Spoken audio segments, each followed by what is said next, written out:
నమస్తే, welcome to our channel. నేను మీ ప్రియాంకరావు. కారుమూరి నాగేశ్వరరావు గారు మనకు తెలుసు, అధికారంలో ఉండగా మంత్రి పదవిలో ఉండి ఎలా దోచుకున్నారు అనేది, ఆయన మీద ఎలాంటి ఆరోపణలు ఉన్నవి అనేవి కూడా మనందరికి తెలుసు. అయితే రీసెంట్ గానే కొడుకుని అరెస్ట్ చేశారు. ఎన్నిసార్లు బెయిల్కి అప్లై చేసుకున్నారు, రావట్లేదు. ఇప్పుడు కోర్టు ముందస్తు బెయిల్ ని క్యాన్సిల్ చేసింది. సో నిన్న ఈడీ కారుమూరి నాగేశ్వరరావు గారిని అరెస్ట్ చేసింది. అయితే ఇప్పుడు విచారణ దేని మీద జరుగుతుంది? మద్యం కుంభకోణం మీద, లేదు అంటే 2 కేసుల కింద అయింది కదా. రవాణా, ఏదైతే డిస్టరీలకి అమౌంట్ ఇవ్వడం, ఆ తర్వాత రవాణా ఛార్జెస్ పెంచేసి ఎలా దోచుకున్నారు, వీటి మీద, హవాలా మనీ మీద ఒక కేసు. మరి ఈ రెండింటిలో దేని మీద ఇన్ని విచారించబోతున్నారు?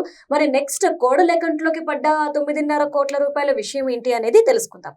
మనతో పాటు ప్రముఖ పొలిటికల్ అనలిస్ట్ అంకంరావు గారు ఉన్నారు, ఆయనతో మాట్లాడదాం. నమస్కారం సార్. నమస్తే అమ్మా. ఇప్పుడు కారుమూరి నాగేశ్వరరావు గారిని అరెస్ట్ చేశారు. మరి ఆయన్ని ఏ అంశాల మీద విచారించే ఛాన్సెస్ ఉన్నాయి? నెక్స్ట్ మరి బెయిల్, ముందస్తు బెయిల్ క్యాన్సిల్ అయింది కానీ తర్వాత ఇస్తారా? ఇప్పుడు ఇది ఈడీ వాళ్ళ ప్రమేయంతో జరిగినటువంటి నిర్బంధం.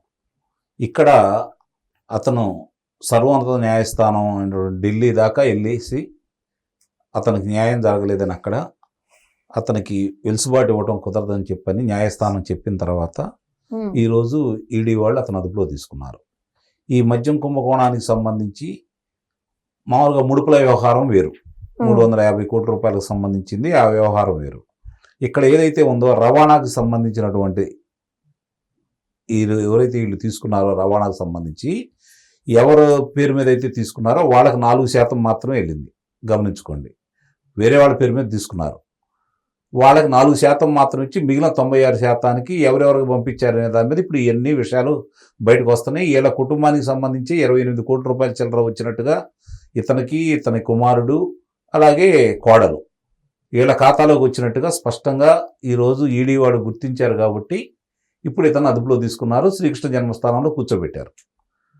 ఇది ఇతను ఇప్పుడు విచిత్రంగా, అంటే విచిత్రమే ఉందలే, వాళ్ళు అంతరా అదే చేస్తూనే ఉన్నారు. ఎవరిని ఏ అభియోగం మీద అదుపులో తీసుకున్నా వాళ్ళు మంచివాళ్ళు, అమాయకులు, ఏమీ తెలియని వాళ్ళు, కావాలని రాష్ట్ర ప్రభుత్వం కక్ష సాధింపు చర్యలలో వాళ్ళని శ్రీకృష్ణ జన్మస్థానంలో కూర్చోబెడుతుందనే మాట్లాడుతున్నారు. ఇతని గురించి కూడా నిన్నటి నుంచి అదే ఆలోచన చెప్పుకుంటూ వస్తున్నారు. ఇక్కడ గమనించుకోవాల్సిన అవసరం ఏంటంటే, రాష్ట్ర ప్రభుత్వం వాళ్ళ అదుపులో తీసుకుంటే లేదా శ్రీకృష్ణ జన్మస్థానంలో కూర్చోబెడితే అది కక్ష సాధింపు చర్య కింద ఏదన్నా అనుకోవడానికి అవకాశం ఉంటుంది.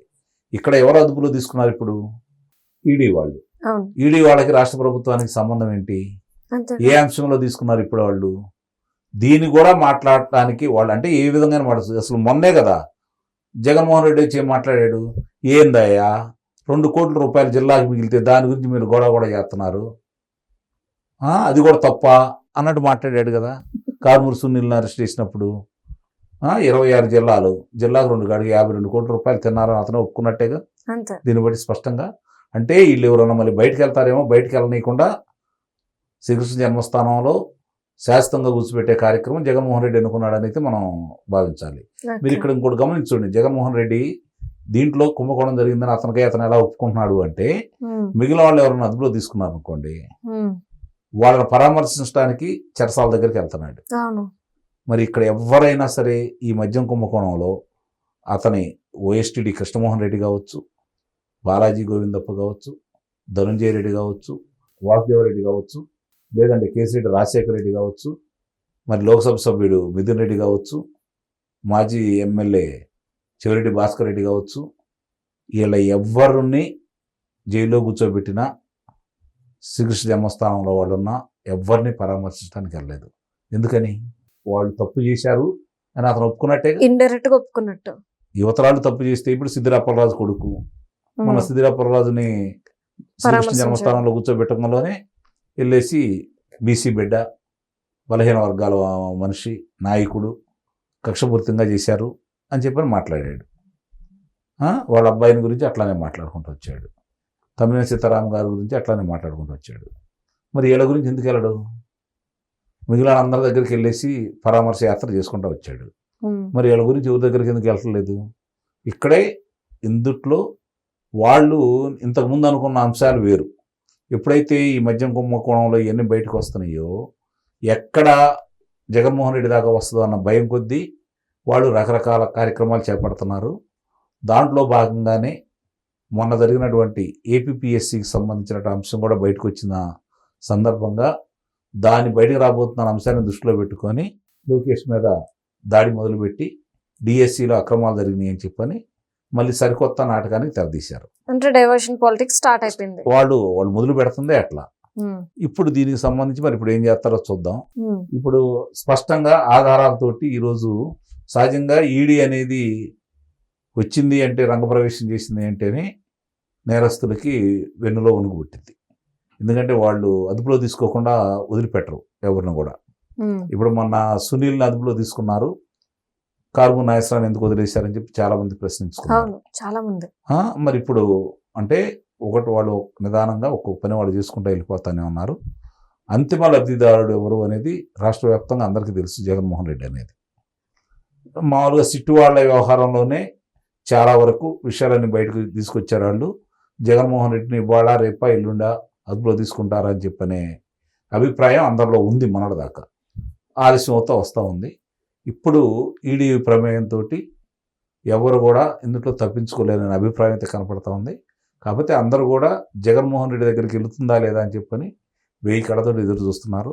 దానికి ప్రధాన అంశం ఏంటంటే ముఖ్యంగా 30,000 మంది పైన ప్రాణాలు కోల్పోయారు ఈ కల్తీ మద్యం తాగి. కొన్ని వేల కోట్ల రూపాయలు వాళ్ళు సంపాదించారు. కొన్ని లక్షల మంది ఇప్పటికీ వైద్య సహాయం అందక ఆ వైద్యానికి ఖర్చులు పెట్టుకోలేక చాలా ఇబ్బందులు పడుతూ ఉన్నారు. వాళ్ళందరి యొక్క ఉసురు, వాళ్ళ జరిగిన నష్టం అది మామూలుగా పూడ్చలేంది. వాళ్ళందరూ ఉసురు కూడా తగిలిందని అయితే నేను భావిస్తున్నాను. అంటే మీడియా మొత్తం కూడా కార్బన్ నాగేశ్వరరావుని ఈ మొత్తం ఎంటైర్ కేసులో పెద్ద తలకాయగా భావిస్తుంది. బట్ ఇప్పటి వరకు రాజకేశ్ రెడ్డి పెద్ద తలకాయ కాదు. అక్కడ మద్యం కుంభకోణంలో పెద్ద తలకాయ రాజకేశ్ రెడ్డి.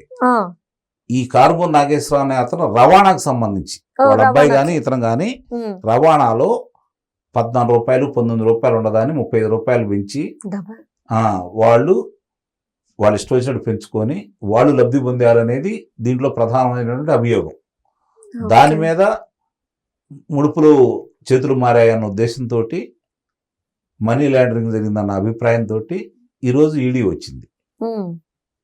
సిట్టు విచారణ అది జరుగుతూ ఉంటుంది. ఇది ఈడీకి సంబంధించింది కాబట్టి ఎట్టి పరిస్థితుల్లో కూడా ఈడీ వచ్చిందంటే ఆధారాలు లేకుండా రాదు.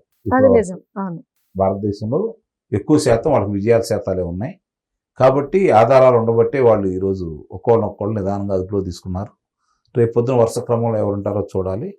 ఇది మాత్రం ప్రజలకి న్యాయం జరగాలి అన్నా, వాస్తవ విషయాలు తెలియాలి అన్నా అంతిమ లబ్ధిదారులను కూడా దీంట్లో చేర్పిస్తే తప్ప ఇది ఇక్కడతో ఆగదని అయితే నా యొక్క అభిప్రాయం. Right. Thank you so much sir.